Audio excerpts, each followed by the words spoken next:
পৃথিবীতে হাজার হাজার মারুফ কাসেমি হানাফি মাযহাব ত্যাগ করে সালাফি মানহাজ গ্রহণ করবে ইনশাআল্লাহ।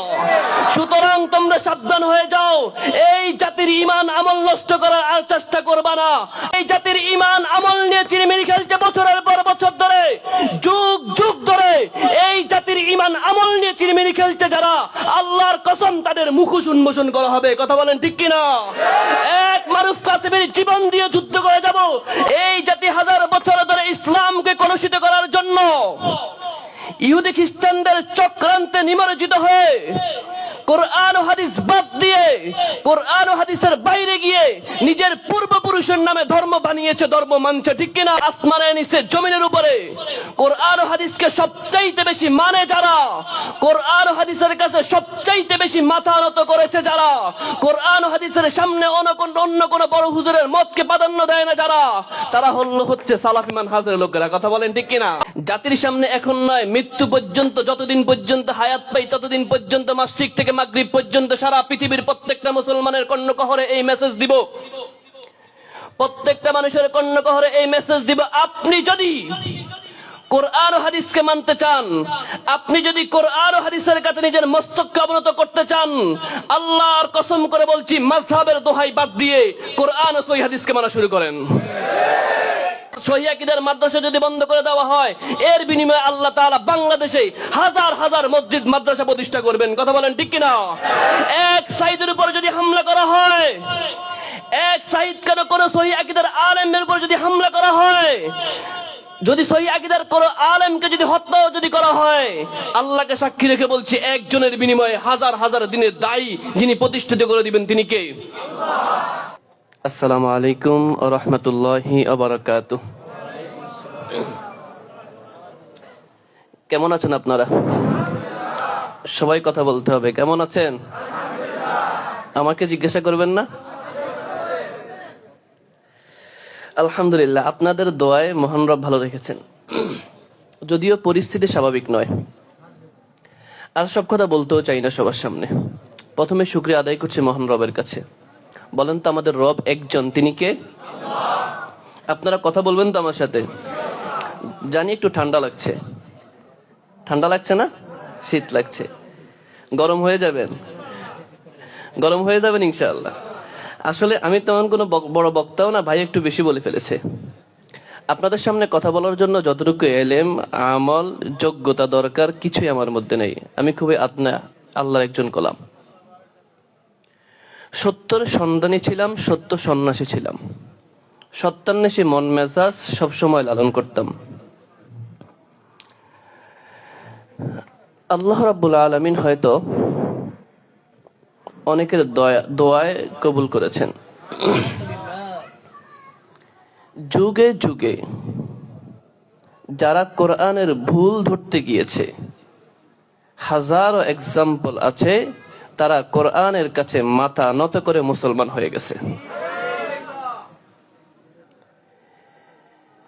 এবং যারা বিরোধিতা করেছে, সত্য জেনে সত্যকে গোপন করেছে, তাদের পরিণতি দুইটা, হয় মহান রব তাদেরকে হেদায়েত দিয়েছেন, না হলে জমিনে লাঞ্ছিত করেছেন। ঠিক কিনা? আসেন, আল্লাহ রাব্বুল আলামিন সূরা লুকমানের 21 নম্বর আয়াতে বলেন, وَإِذَا قِيلَ لَهُمُ اتَّبِعُوا مَا أَنزَلَ اللَّهُ قَالُوا بَلْ نَتَّبِعُ مَا وَجَدْنَا عَلَيْهِ آبَاءَنَا أَوَلَوْ كَانَ الشَّيْطَانُ يَدْعُوهُمْ إِلَى عَذَابِ السَّعِيرِ। যখন তাদেরকে বলা হবে যে আপনারা বা তোমরা আল্লাহ রাব্বুল আলামিনের কিতাব এবং প্রিয় নবী সাল্লাল্লাহু আলাইহি ওয়াসাল্লামের হাদিস অনুসরণ করো, বুঝবেন। তখন তারা কি বলবে? আল্লাহ তাআলা অনেক সুন্দর করে বলেছে, তখন তারা বলবে আমরা আমাদের পূর্বপুরুষদেরকে অনুসরণ করব, আমরা আমাদের পূর্বপুরুষদেরকে নিয়েই সন্তুষ্ট আছি, আমরা আমাদের পূর্বপুরুষদের দেখানো ইসলাম মানব। আমরা আমাদের পূর্বপুরুষদের পথে থাকতেই সন্তুষ্ট চিত্তে সেটা গ্রহণ করে নিব এবং সেই পথেই সফলতা অর্জন করার চেষ্টা করব।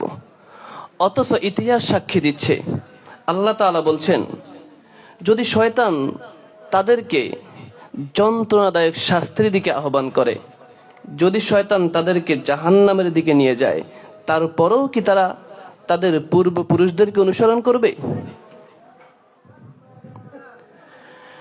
আল্লাহ তাআলা আমাদেরকে হেদায়েত করুক, জোরে বলেন আমিন। আসেন এই আয়াতকে সামনে নিয়ে কিছু কথা বলবো, আপনারা সাপোর্ট দিবেন তো ইনশাআল্লাহ? আসেন, আল্লাহ তাআলা কোরআনের বিভিন্ন জায়গায় মানুষকে সতর্ক করছেন যে মানতে যদি হয় আল্লাহ এবং তার রসুলকে মানতে হবে, পূর্বপুরুষের শিখানো ইসলাম, পূর্বপুরুষের শিখানো দিন, পূর্বপুরুষের শিখানো আমল করা যাবে। কথা বুঝতেছেন? বলেন তো আল্লাহু আকবার। পিছনের ভাইয়েরা কথা বলে না, সামনের এরা যুবক আছে কথা বলতেছে, পিছনের এরা মুরব্বীর জন্য কথা বলে না। বলেন তো, সামনের চুপ, পিছনের ভাইয়েরা বলেন তো আল্লাহু আকবার। দেখেন, তাহলে কেন আমাদেরকে কোরআন ও হাদিস মানতে হবে?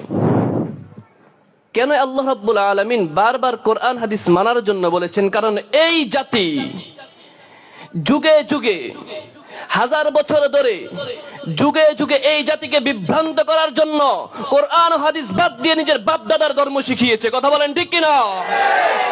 যেই জাতি, এই জাতি হাজার বছর ধরে ইসলামকে কলুষিত করার জন্য ইহুদি খ্রিস্টানদের চক্রান্তে নিমজ্জিত হয়ে কোরআন ও হাদিস বাদ দিয়ে, কোরআন ও হাদিসের বাইরে গিয়ে নিজের পূর্বপুরুষের নামে ধর্ম বানিয়েছে, ধর্ম মানছে। ঠিক কিনা?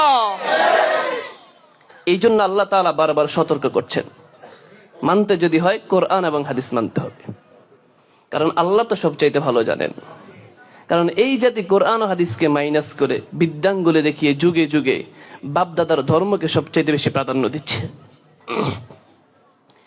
মিশকাত 187 নম্বর হাদিস, আপনারা সবাই জানেন, প্রসিদ্ধ একটা হাদিস। রাসূল বলেছেন, তারাকতু ফীকুম আমরাইন লান তাদিল্লু মা তামাসসাকতুম বিহিমা কিতাবাল্লাহ ওয়া সুন্নাত রাসূলি। রাসূল বলেছেন, আমি তোমাদের জন্য দুইটা জিনিস রেখে গেলাম। জোরে বলেন, কয়টা? 1 নম্বর কোরআন, 2 নম্বর হাদিস। তাহলে স্পষ্ট রাসূল লিখে গেছেন দুইটা, আমি মানব দুইটা। কিন্তু যেই জাতি আমাকে শিখায়, আমাকে এটা শেখানোর চেষ্টা করে যে কোরআন হাদিসের কোন বিধান সামনে চলে আসলে, হাদিস যদি বলে যে এই আমলটা করো, কোরআন যদি বলে এই আমলটা করো, যেই জাতি আমাকে বছরের পর বছর শিখাচ্ছে, এটা আমার মাযহাবের মধ্যে নাই। বলেন তো আছে না নাই? শুধুমাত্র মাযহাবের দোয়াই দিয়ে। আর আপনারা কেউ আমার শত্রু না, মাইকের আওয়াজ যতটুকু যায়, আমাদের অনেক মাযহাবী ভাইরা থাকতে পারেন, কারো সাথে বিদ্বেষ করার কোনো ইচ্ছা আমার নেই, কখনো করবও না, ভবিষ্যতে করার ইচ্ছা নাই। শুধু একটা মেসেজ, শুধু একটা মেসেজ দিচ্ছি, আপনি যে কোনো মাযহাবের অনুসারী হয়ে থাকেন, আপনার সাথে আমার কোনো দ্বন্দ্ব নেই। যদি আপনি নিজেকে হানাফি মাযহাবের বলে পরিচয় দেন, নিজেকে ইমাম আবু হানিফার অনুসারী বলে পরিচয় দেন, আমিও দিতাম। একটু আগে আমার পূর্বের বক্তা বেদাত নিয়ে কথা বলেছেন, আমার মনে হচ্ছে যতগুলো বেদাতের কথা বলেছেন সবগুলো বেদাত আমার মধ্যে ছিল ইতিপূর্বে। আল্লাহ তাআলা হেদায়েত করেছেন। সুতরাং মাযহাবের সাথে আমাদের কোনো বিদ্বেষ নেই, থাকার কথাও না, কোনো হিংসা নেই। একটা মাত্র রিকোয়েস্ট থাকবে, রিকোয়েস্ট করে বলছি, আপনি যেই আমলটা করছেন, আপনি মাযহাবের দোহাই দিয়ে যেই আমলটা করছেন, সেটা বিশুদ্ধ হাদিস এবং কোরআনে আছে কিনা জেনে নেন। কথা বলেন ঠিক কিনা? যদি হাদিসের মধ্যে থাকে মানতে অসুবিধা নাই। আপনার আমলটা শুধুমাত্র মাযহাবের দোহাই দিয়ে আমল করা যাবে না। যদি কোরআন ও হাদিসের মধ্যে থাকে, আপনি মানেন, আমিও মেনে নিব। কথা বলেন ঠিক কিনা? মাযহাবের ইমাম বলেছে কিনা, হাদিস বিরোধী কোন মত যদি মাযহাবের ইমাম বলে, আমরা মাযহাবের ইমামের মতটাকে ছুড়ে দিব। মানতে হবে কোরআন ও হাদিস, ঠিক কিনা?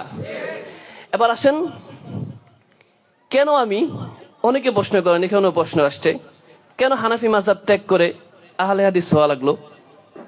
আমি সবসময় বলি, আপনাদেরকেও বলি, আসলে হানাফি মাযহাব ত্যাগ করে আহলে হাদিস হয়েছি এই কথাটা ভুল। আমি প্রকৃত হানাফি হয়েছি। এতদিন প্রচলিত হানাফি ছিলাম, তথাকথিত হানাফি ছিলাম। প্রকৃত হানাফি যখন হয়েছি, ইমাম আবু হানিফা রাহিমাহুল্লাহ যেই আকীদা লালন করেছে, সেই আকীদা যেদিন থেকে লালন করা শুরু করেছি, ইমাম আহমদ ইবনে হাম্বল যেই আকীদা লালন করেছে, সেই আকীদা যেদিন থেকে লালন করা শুরু করেছি, ইমাম শাফি, ইমাম মালিক যেই আকীদা, যেই আমল করা শুরু করেছে, সেদিন থেকে, যেদিন থেকে সেই আমল, সেই আকীদা লালন করা শুরু করেছি, সেদিন থেকে আমার ভাইয়েরা আমার আহলে হাদিস বানায় দিছে। আমি বলতেছি বারবার গলা ফাটিয়ে যে আমি আহলে হাদিস সালাফি হই নাই রে ভাই, আমি হানাফি হয়েছি।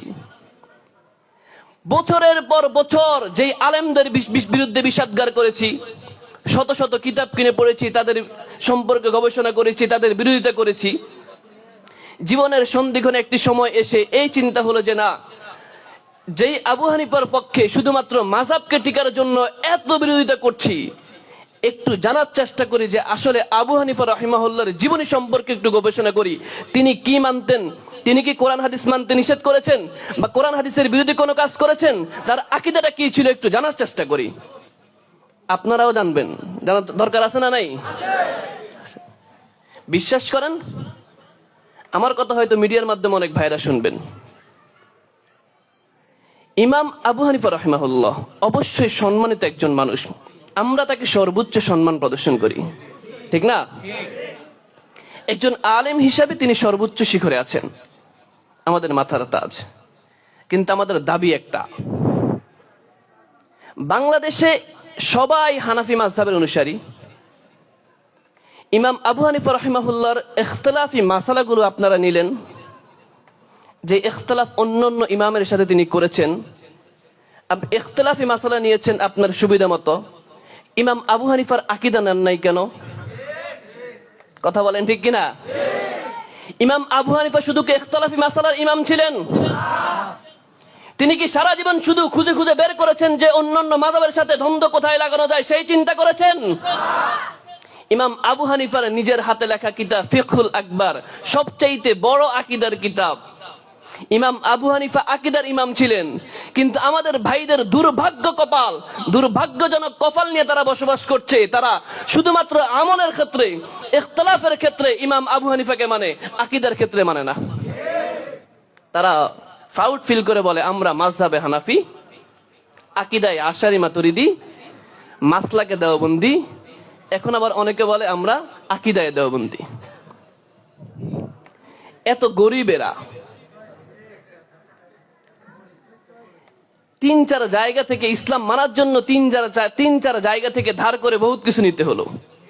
কিন্তু আমরা ধনী, আমরা মাসলাকে, আকীদায়, সবকিছুতে মানি শুধু কোরআন হাদিস। কথা বলেন ঠিক কিনা?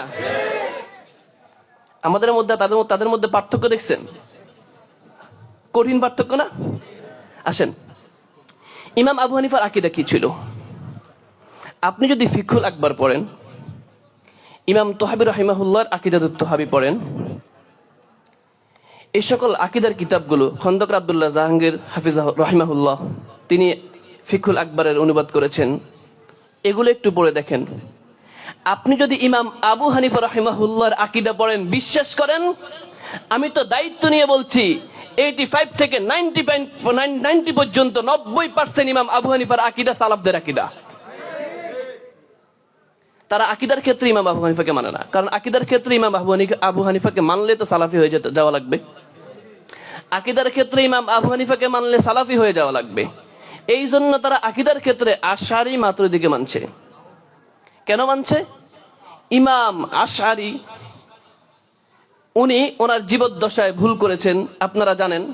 জীবনের শেষ বয়সে এসে তিনি তওবা করেছেন, তওবা করে ফিরে এসেছেন, তিনি সালাফদের আকীদা গ্রহণ করেছেন। অত্যন্ত দুঃখ এবং লজ্জা আমাদের এই ভাইদের জন্য, যে ইমাম নিজের ভুল বুঝে তওবা করে ফিরে এসেছেন, ওনার পরবর্তী জীবনের আকীদা না নিয়ে ভুলের মধ্যে থেকে যেগুলা লিখেছেন, বলেছেন, সেগুলা ভাইরা মানতেছে। আসেন, আমি বললাম যে আমি প্রকৃত হানাফি হয়েছি, আমি গবেষণা করেছি, লম্বা সময় যেহেতু ব্যয় করেছি সালাফদের বিরোধিতায়, চিন্তা করছি যে না, একটু হানাফিদেরকে নিয়ে গবেষণা করা উচিত। বাংলাদেশে কত প্রকার হানাফি আছে আর প্রকৃত হানাফি কারা আপনারা জানতে চান তো? বাংলাদেশে 11 প্রকার হানাফি আছে। জোরে বলেন কত প্রকার? আরো থাকতে পারে, আমি যতটুকু জানি ততটুকুই তো বলছি। আপনারা হয়তো আরো অনেকে জানেন। 11 প্রকার হানাফির মধ্যে আপনি কোন প্রকার হানাফি হবেন? আসেন, 1 নম্বর হানাফি, যারা পূর্ণাঙ্গ হানাফি মাযহাব মানেন,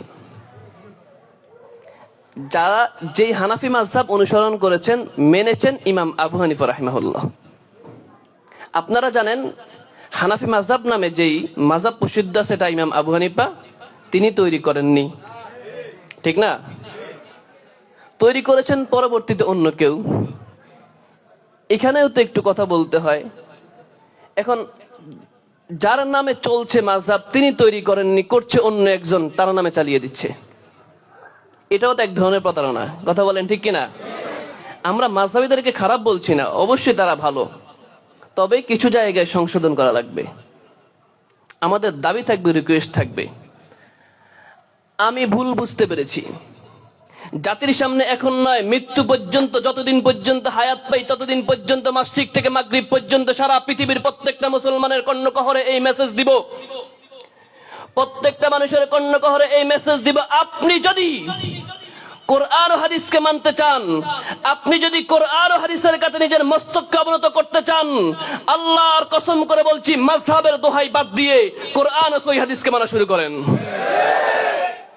আর বাংলাদেশ আসমানের নিচে জমিনের উপরে কোরআন ও হাদিসকে সবচাইতে বেশি মানে যারা, কোরআন ও হাদিসের কাছে সবচাইতে বেশি মাথা নত করেছে যারা, কোরআন ও হাদিসের সামনে অন্য কোন বড় হুজুরের মতকে প্রাধান্য দেয় না যারা, তারা হচ্ছে সালাফি মানহাজের লোকেরা। কথা বলেন ঠিক কিনা?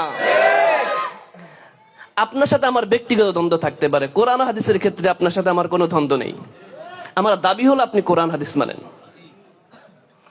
ইমাম আবু হানিফা কি মেনেছেন? তিনি পূর্ণাঙ্গ হানাফি ছিলেন। কোন দিক দিয়ে? তিনি কোরআন হাদিস মেনেছেন।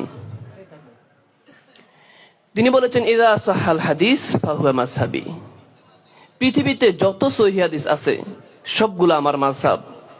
ইমাম আবু হানিফা যদি এই কথা বলে থাকে, পৃথিবীতে যত সহিহ হাদিস আছে সবগুলো আমার মাযহাব, তাহলে আপনাকে সহিহ হাদিস মানতে বাধা দিয়েছে কে?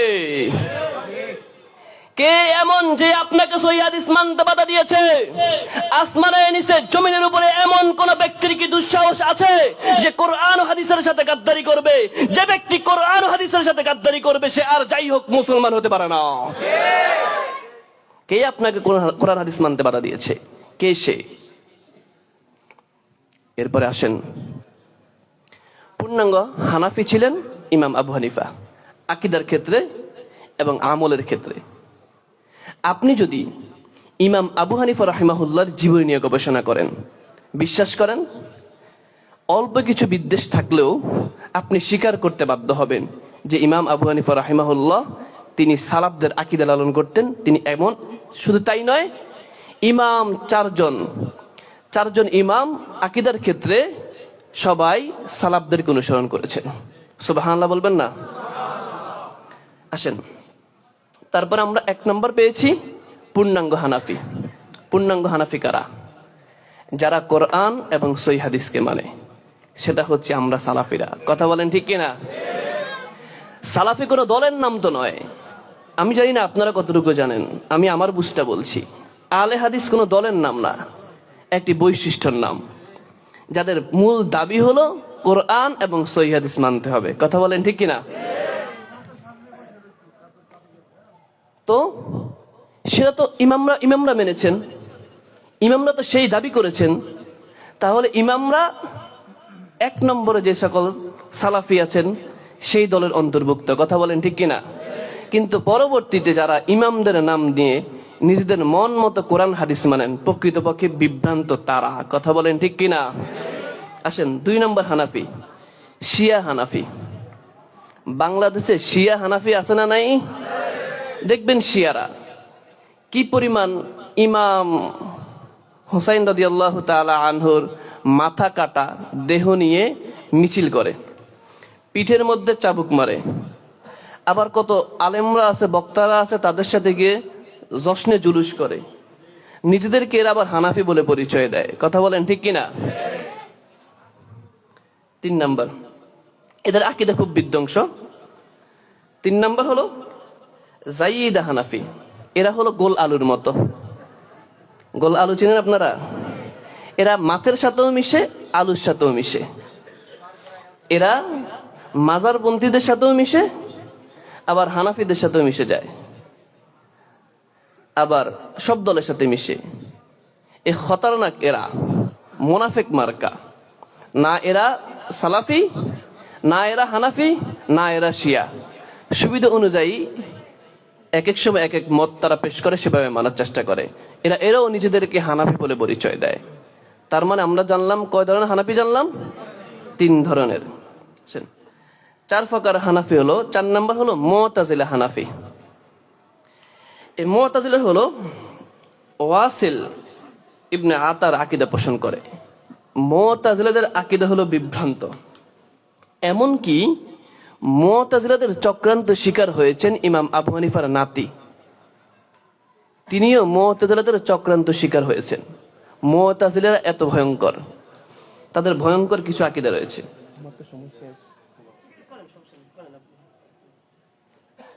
আমার সময় শেষ হয়ে গেছে, শেষ করে দিব? না না, শায়েখ চলে আসছে। আস্তাগফিরুল্লাহ। আমাদের শায়েখ বক্তা না? শায়েখ বিয়াদবি নেবেন না। শায়েখ অল্প একটু সময়, 5 মিনিটে শেষ করে দিচ্ছি। না, বক্তা চলে আসলে আর কথা বলা উচিত না। আপনারা এই বিষয়ে লম্বা কথা বলা যাবে। আপনারা আমার জন্য দোয়া করবেন, কারণ আপনারা হয়তো অনেকে জন্মগত আহলে হাদিস, ঠিক না? অনেকে কনভার্ট আহলে হাদিস হয়েছেন, এটা আল্লাহর দয়া ছাড়া সম্ভব না। কিন্তু আমি যেই জায়গা থেকে বিলং করি, আমার জন্য এটা খুবই কঠিন, ঠিক না? একজন মানুষ হিন্দু থেকে মুসলমান হলেও সে এই পরিমাণ লাঞ্ছনার শিকার হয় না, আমি যেই পরিমাণ লাঞ্ছনার শিকার হচ্ছি। আরো কত সমস্যা আছে, সবগুলো মিডিয়ার সামনে বলা যাবে না, বললে তারা উস্কানি পেয়ে যাবে। আবার মানুষের সিন পেতে অনেকে বলবে সিন পেতে অর্জনের জন্য বলছে, এজন্য বলবো না। শুধু এতটুকু বলছি, যদি কখনো শুনেন যে মারুফ কাসেমি মারা গেছে আতর্কিত হামলায়, যেমন বেদাতিরা কিন্তু খুব ভয়ঙ্কর, ভয়ঙ্কর না? ওদের কাছে দলিল নেই, বিশ্বাস করেন। ওদের কাছে জনবল আছে আর লাঠির জোর আছে, ঠিক কিনা? ওরা কিছু না পারলে হামলা করে। আমাদের তরুণ বক্তা রফিকুল ইসলাম সাইদ হাফিজাহুল্লাহ, তিনি রাজশাহীতে, আপনারা জানেন, যদিও ইতিপূর্বে বহুত হয়েছে, বহুত আলেমদেরকে বিভিন্ন জায়গায় তারা শিরিক বেদাতের বিরুদ্ধে বলিষ্ঠ কণ্ঠে কথা বলছে। আমাদের তরুণ ভাই অনেক বলিষ্ঠ কণ্ঠে কথা বলছে, শিরিক বেদাতের বিরুদ্ধে কথা বলতেছে, সারা বাংলাদেশে দিন প্রচার করছে। এই রফিকুল ভাইয়ের উপরে বেদাতের হামলা করেছে, তাকে হত্যা করার জন্য প্ল্যানিং করেছে। কথা বলেন ঠিক কিনা? বলেন তো, রফিকুল ইসলাম কেন? বাংলাদেশে যদি হাজার হাজার রফিকুল ইসলামকে যদি বেদাতিরা হত্যা করে, শহীদ করে ফেলে, বাংলাদেশে সিলেটের মৌলভীবাজারের মসজিদে যদি তালা মেরে দেয়, এমন হাজার মসজিদ মাদ্রাসা, সালতার মসজিদ মাদ্রাসা যদি ভেঙে ফেলে দেয়, বাংলাদেশের হাজার হাজার মসজিদ মাদ্রাসা, যত মসজিদ মাদ্রাসা ভাঙবে, আল্লাহকে সাক্ষী রেখে বলছি, একটা মসজিদ মাদ্রাসা যদি বন্ধ করে দেওয়া হয়, একটা মাদ্রাসা যদি সহিহ আকীদার মাদ্রাসা যদি বন্ধ করে দেওয়া হয়, এর বিনিময়ে আল্লাহ তাআলা বাংলাদেশে হাজার হাজার মসজিদ মাদ্রাসা প্রতিষ্ঠা করবেন। কথা বলেন ঠিক কিনা? এক সাইদের উপর যদি হামলা করা হয়, এক সাইদ কেন কোন সহিহ আকীদার আলেমের উপর যদি হামলা করা হয়, যদি সহিহ আকীদার কোন আলেমকে যদি হত্যা যদি করা হয়, আল্লাহকে সাক্ষী রেখে বলছি, একজনের বিনিময়ে হাজার হাজার দিনের দায়ী যিনি প্রতিষ্ঠিত করে দিবেন, তিনি কে? সুতরাং দিনের এই আওয়াজকে, দিনের এই নূরকে হামলা করে বন্ধ করা যাবে না। যদিও সাময়িক সময় তারা নিজেদেরকে খুব বিজয়ী মনে করে, লাঠির জোর দিয়ে খুব বিজয়ী মনে করছে। জনগণ বেশি থাকলে লাঠির জোর বেশি হয়, ঠিক না? আমরা কি জনগণে বিশ্বাসী না দলিলে বিশ্বাসী? আমাদের দলিল আছে। আসেন, যদি কখনো শুনেন যে আমি আতর্কিত হামলায় মারা গিয়েছি, আমার জন্য দোয়া করবেন তো ইনশাআল্লাহ। আল্লাহ তাআলা যেন মরণ পর্যন্ত সকল প্রকার প্রতিকূল পরিবেশে যেন টিকে থাকার তৌফিক দান করে, সবর জামিল দান করে। যারা বলেন আমিন। এবং সহিহ আকীদার সহিহ মানহাজের এই দলে আল্লাহ তাআলা মরণ পর্যন্ত অটল অবিচল থাকার মতো তৌফিক দান করে। যারা বলেন আমিন। বলার মতো অনেক ইচ্ছা ছিল, অন্য একদিন বলবো। এটা চরম বেয়াদবি হবে শাইখের সামনে কথা বলার। আমি বলেছিলাম হানাফি 11 প্রকার আছে। কত প্রকার? 11 প্রকার। তার মধ্যে সবচেয়ে শ্রেষ্ঠ যারা, তারা হলো এক বাক্যে কোরআন এবং সহিহ হাদিস যারা মানে তারাই পূর্ণাঙ্গ হানাফি, তারাই প্রকৃত হানাফি। কথা বলেন ঠিক কিনা? তাহলে যদি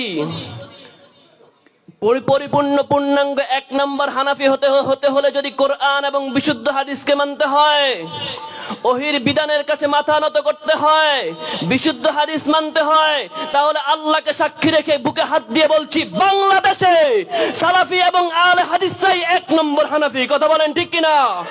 হানাফি বলে পরিচয় দেওয়ার অধিকার যদি কারো থাকে, সেটা হলো সালাফিরা। কথা বলেন ঠিক কিনা? অন্য যারা দলে দলে ভাগ হয়েছে, মূলত তারা বিভ্রান্ত জাতি। এই জাতিকে ধোঁকা দিচ্ছে বছরের পর বছর ধরে, এই জাতিকে বিভ্রান্ত করছে বছরের পর বছর ধরে, এই জাতির ঈমান আমল নিয়ে চিরমিরি খেলছে বছরের পর বছর ধরে, যুগ যুগ ধরে এই জাতির ঈমান আমল নিয়ে চিরমিরি খেলছে যারা, আল্লাহর কসম তাদের মুখোশ উন্মোচন করা হবে। কথা বলেন ঠিক কিনা?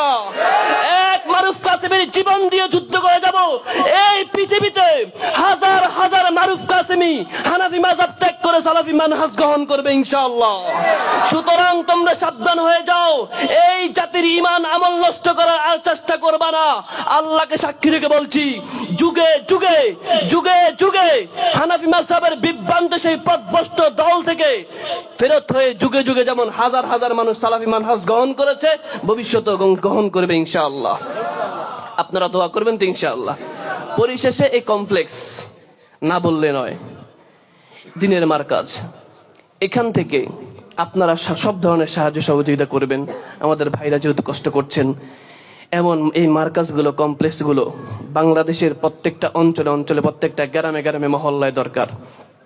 কেননা প্রত্যেকটা গ্রামে গ্রামে, প্রত্যেকটা ঘরে ঘরে সহিহ আকীদার দাওয়াত পৌঁছে দেওয়া দরকার। কথা বলেন ঠিক কিনা?